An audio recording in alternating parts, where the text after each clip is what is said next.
हमने जो सीरीज शुरू की थी जहां पे हम हिंदी साहित्य की कुछ प्रमुख कहानियों को अपने वीडियोस के द्वारा आपको एक्सप्लेन करने की कोशिश करेंगे, आपको उन जड़ों तक ले जाने की कोशिश करेंगे जहां कई बार जाना चूक जाता है।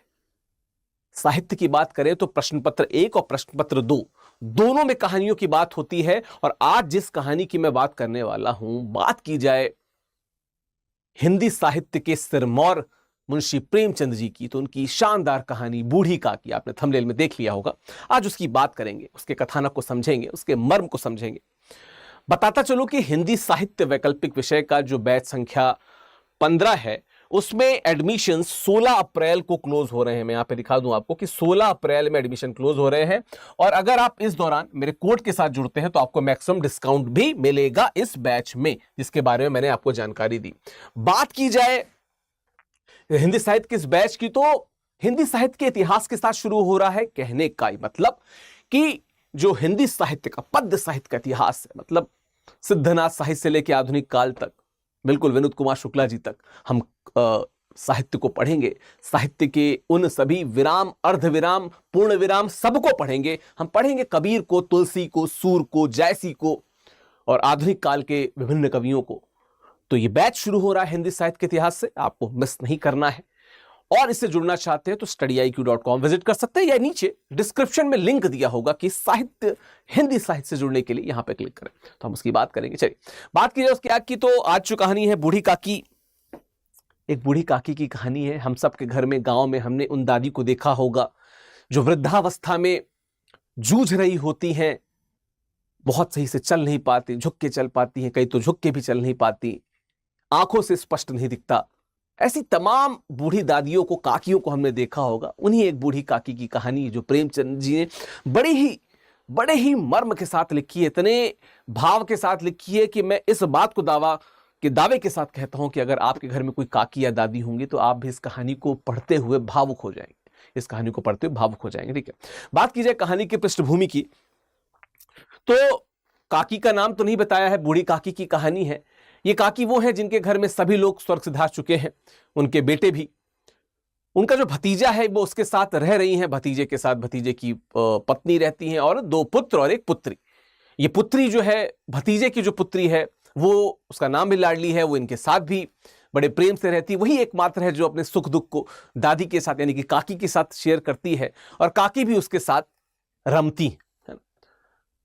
रही बात इनके भतीजे की, तो समस्त संपत्ति इन्होंने अपने भतीजे के नाम लिख दी है।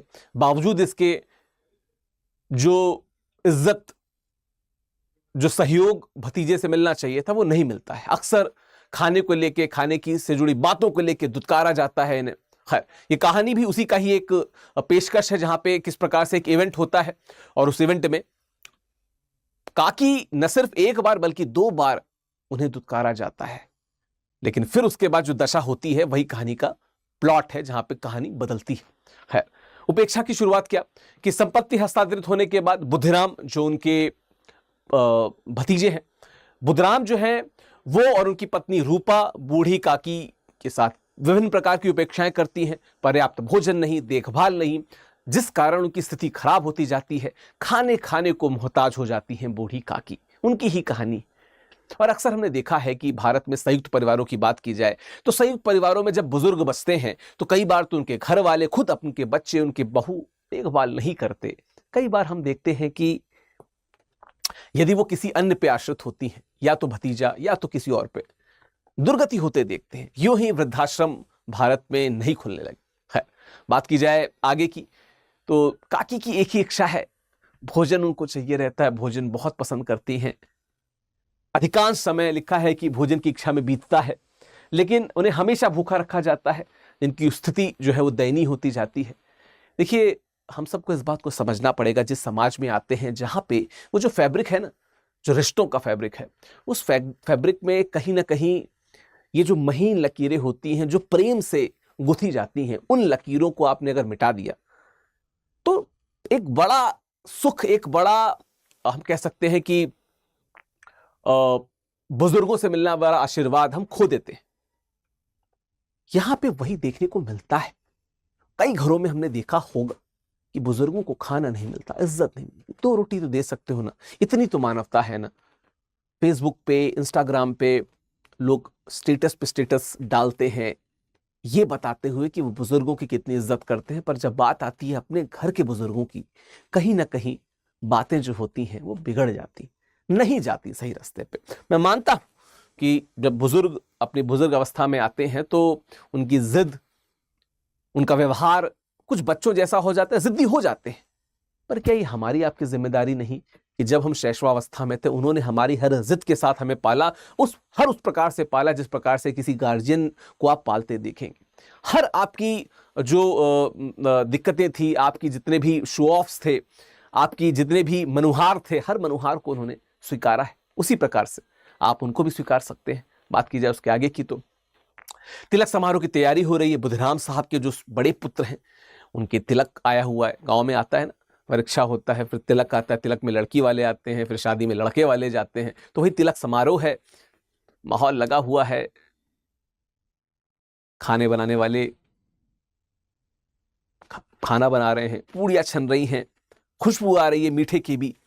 वही खुशबू दादी के कमरे में जा रही, जिनको अलग एक रखा गया है कोठरी में। तो बुधराम के पुत्र सुखराम के तिलक समारोह के अवसर पे घर में 1 मिनट, ठीक है, घर में विशेष भोजन तैयार किया जाता है जिसकी सुगंध बूढ़ी काकी तक पहुंचती है। वो काकी जिसको साधारण भोजन नहीं दिया जाता, उसके नाक तक जब ये सुगंध पहुंचेगी सुंदर, अच्छे, स्वादिष्ट पकवानों की, तो क्या महसूस करेगी, दिखता है यहां पे, ठीक है।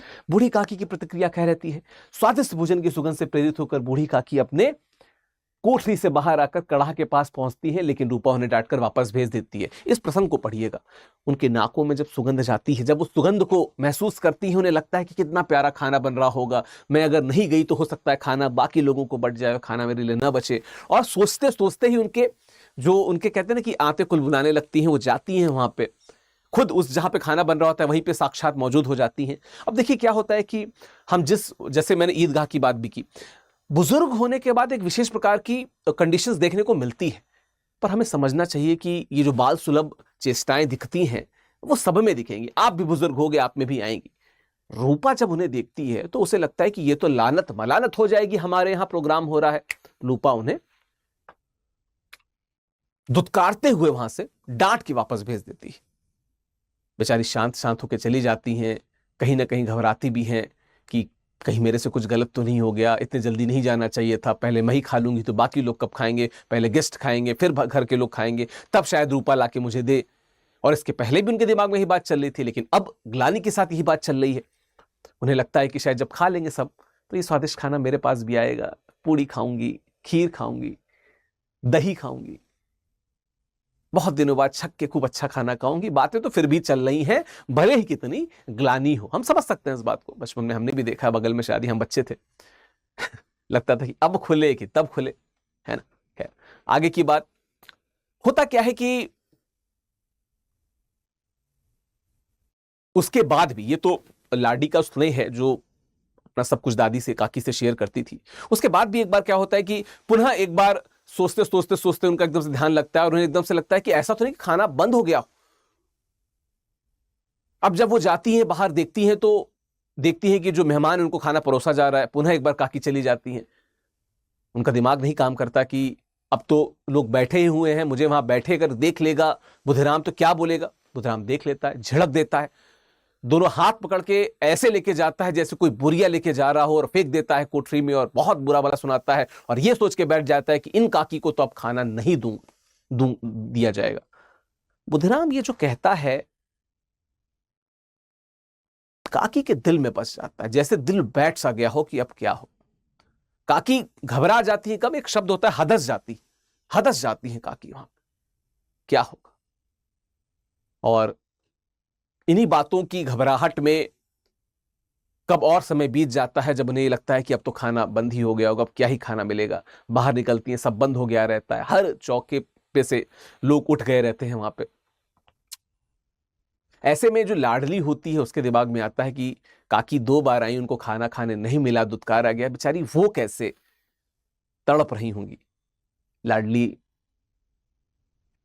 किसी प्रकार कोशिश करके उठती है, बचते बचाते डरती भी है, लेकिन एक कुत्ता उठ जाता है तो उसके पीछे पीछे चली जाती है काकी की कोठरी में, और अपने हिस्से की पूड़ी बचा रखी थी उसने, काकी को देती है, काकी छक के खा लेती है। और फिर जब पूछती है कि काकी पेट भरा आपका, काकी तो सदियों की भूखी थी, बहुत भूखी थी, उतने से क्या पेट भरेगा।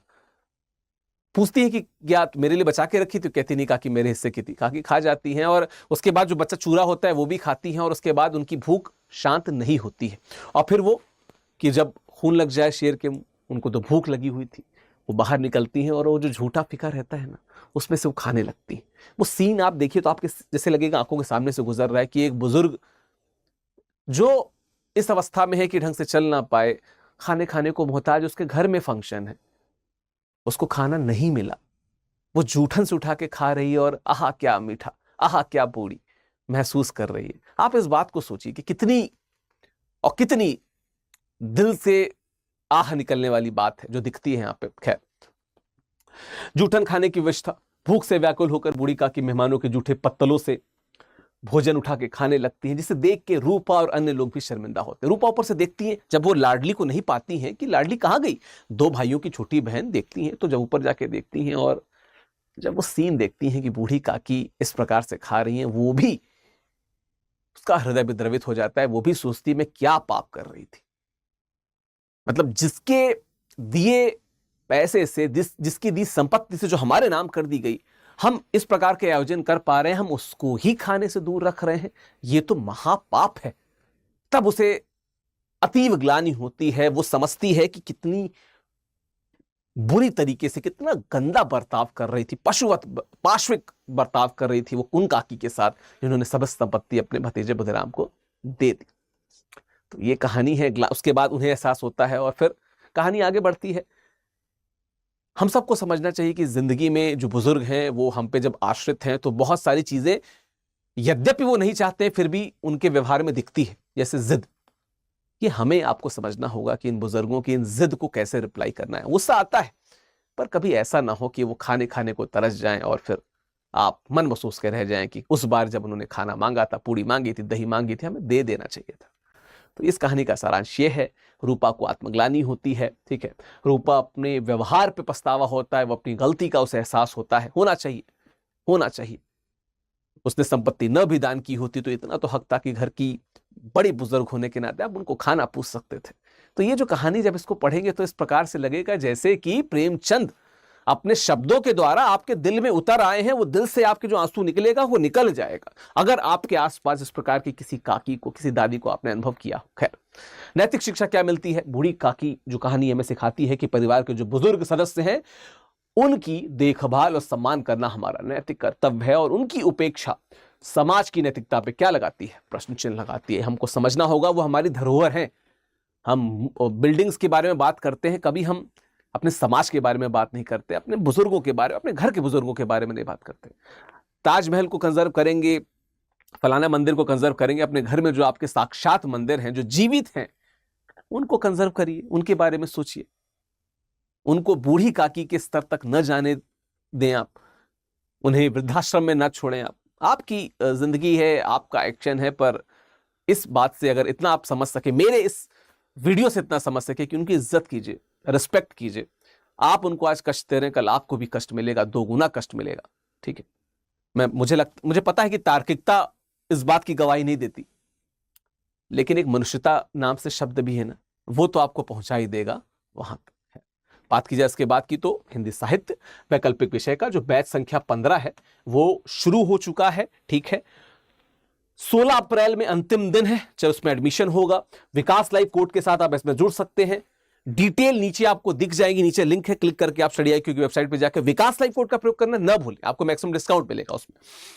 बाकी ये मेरा टेलीग्राम चैनल है @official विकास करके, मुझसे अगर आप मिलना चाहते हैं, जुड़ना चाहते हैं तो मेरी ईमेल आईडी भी मैं आपको दे देता हूं। ईमेल आईडी है मेरी vikas.singh@studiiq.com।